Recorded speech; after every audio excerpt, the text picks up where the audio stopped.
presents the Necronomicon for beginners. Thank you. I was in the bookstore the other day, and I happened to be reading this wonderful book, the Necronomicon. But I could not understand. Let me take you through some of the things that I found quite silly, actually. It is a book which allows you to do incantations, chant spells to, say, bring back the dead, as I understand it. What I'm going to do is translate it for beginners, people like you and I, to more understand the power of this book. What I'll do is I'll take you through it. Here we have the Magan text. Now one would look at this and be quite confused by all the upwards, downwards words, but what I'll do is I'll read the introduction and then I'll take you through it. The verses here following come from the secret text of some of the priests of a cult, which is all that is left of the old faith that existed before Babylon was built, and it was originally in their tongue. But I have put it in the golden speech of my country so that you may understand it. In other words, this man escaped from an insane asylum, and all the men in the white coats would yell things to him every morning, and this is how he perceived it. See, do not be misled. That is, you will be totally tricked by this book. Take it one step at a time and you will understand it. I came upon this text in my early wanderings in the region of the 7 fabled cities of Ur. There were 7 campuses on the insane asylum, and he was frequently taken from one to the other as his behavior was quite unruly. And the horrors and ugliness that the priest will encounter in his rites are herein described, and their reasons and their natures and essences. And the number of the lines is sacred, and the words are sacred, and are most potent charms against the evil ones. The evil ones, once again, the men in the white coats.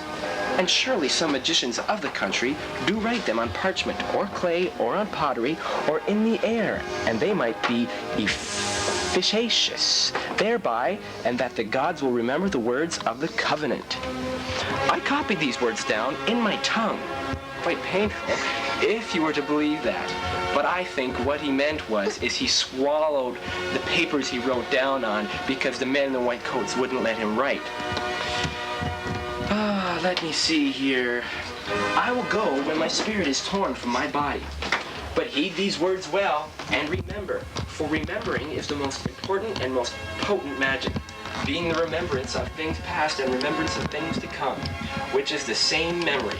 And do not show this text to the uninitiated, for it hath caused madness in men and in beasts. Very interesting. Very scary stuff.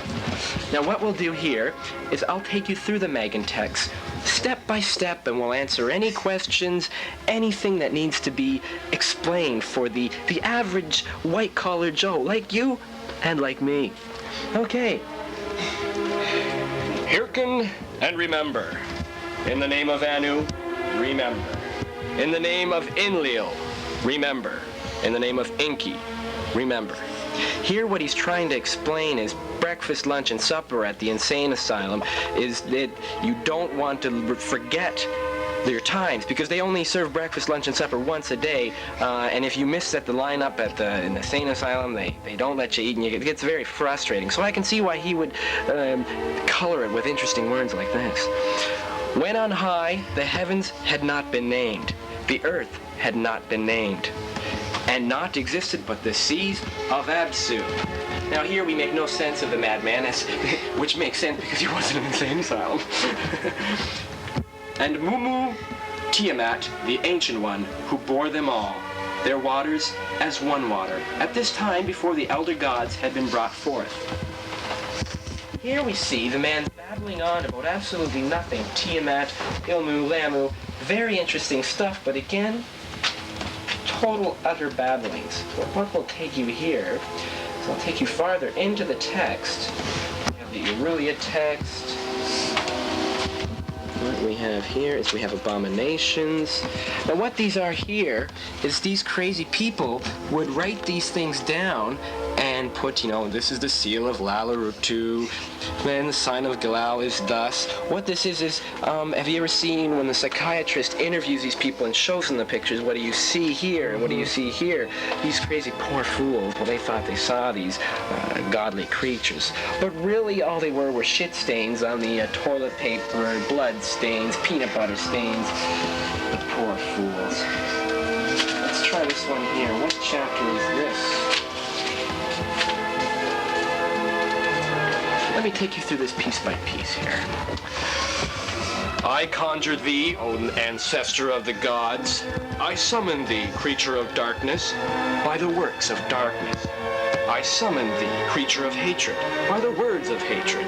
I summon thee, creature of the wastes, by the rites of wastes. Here we see a reference to going to the washroom. I summon thee, creature of the wastes, meaning I have to go poopy, by the rites of the waste, meaning by going poop. Very logical. These poor people were just trying to communicate, and this is how they would describe their daily routines. Here we go. Here's my favorite, the testimony of the mad Arab. Now apparently this poor Arab would travel through the desert with no food and no water, and the apparitions and things he saw, he believed to be true, not his mind playing tricks on him since he hadn't eaten or drank in days. Let's go see what he did in the desert. Nipur, Irdu Kala, Kesh, Lagash, Sharap Tuxila, day of living, rising sun, day of plenty, gracious sun, day of perfect, grand delight, day of fortune, brilliant night. O shining day, O laughing day, O day of life, and love and luck.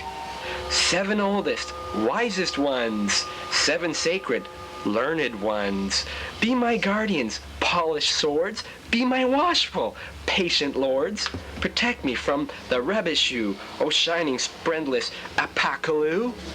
Very interesting, but again makes no sense. The poor fucking fool was stupid. We'll be back right after these commercials. We now return to the exciting adventures of Ken Royea as translated, the Necronomicon. Thank you. Here we have the normal invocation of the Watcher. This invocation is to be made during the course of any ceremony when it is necessary to summon the Watcher to preside over the outer precincts of the circle or gate. The sword is to be thrust into the ground as before the northeast section, but the Agamas Saratu is not necessary, lest thou hast not made sacrifice to thine Watcher in the space of 1 moon.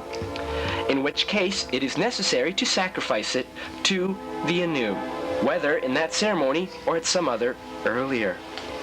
Raise the copper dagger of Inanna of the calling and declaim the invocation in a clear voice, be it loud or soft.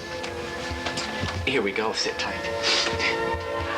I, Mas Saratu, I conjure thee by the fire of Jira, the veils of sunken Varlorni, and by the lights of Shamash.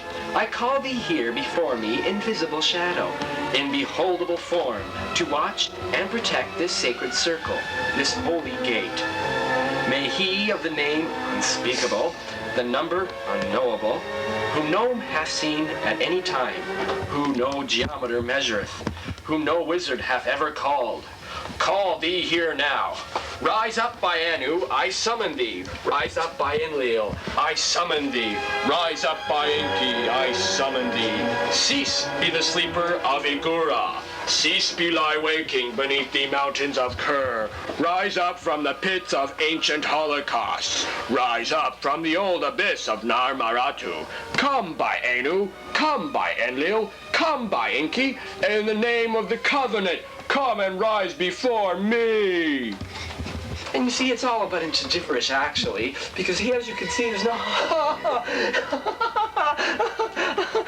It's my friend. It's not Satan. It's my friend.